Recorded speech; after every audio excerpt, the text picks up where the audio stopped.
Hi, everyone. This is week 41 of reading through our one-year Bible together. And just some thoughts in this last week's reading. We read through Jeremiah, Colossians to 2 Thessalonians, Psalms, and Proverbs.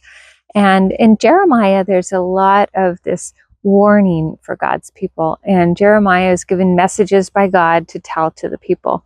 And God is warning them over and over because he sees he needs to discipline them, and he's giving them a second chance to turn back to him. They've turned their backs on God, and they're living a very evil life, evil things that they're doing, and he wants to stop them because they're hurting themselves and they're hurting other people.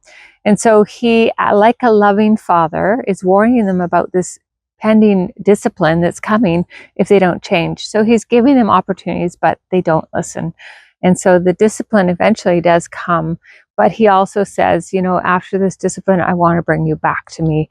And the whole purpose of this book is because he's expressing how much he loves them, and he wants them to have this relationship with God.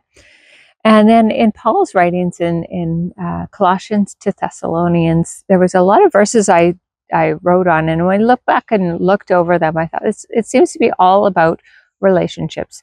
Not only do we have this relationship with God, but with one another. And we need to live in a way that our relationship with one another is healthy. And Colossians 3:16, it says, teach and counsel each other with the wisdom he gives. So we're to teach and counsel each other. And then in Colossians 4:5 and 6, it says, live wisely among those who are not believers and make the most of every opportunity. Let your conversation be gracious and attractive, so that you will have the right response for everyone. So living with graciousness among the non-believers. And then in 1 Thessalonians 2:8, we loved you so much that we shared with you not only God's good news, but our own lives too. So Paul's talking about him and his fellow workers, how they shared their lives with the Thessalonians.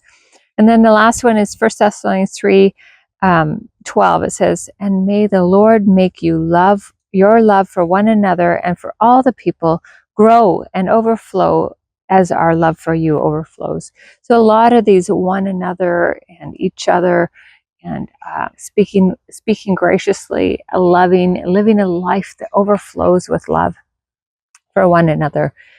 And so we have these two relationships in our lives. We have a relationship with God. We have a relationship with each other, whether believers, non-believers. And we are to live in a way that is of love, just like Jesus demonstrated when he came and lived, and he gave his life for us.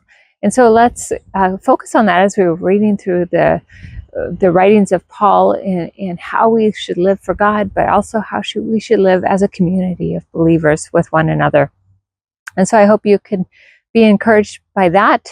Sometimes it's hard to live with one another, but you can ask for God's strength. Ask God to help you to see people the way he sees them and to love them the way he loves them. And I just pray God's blessing on you as you continue reading.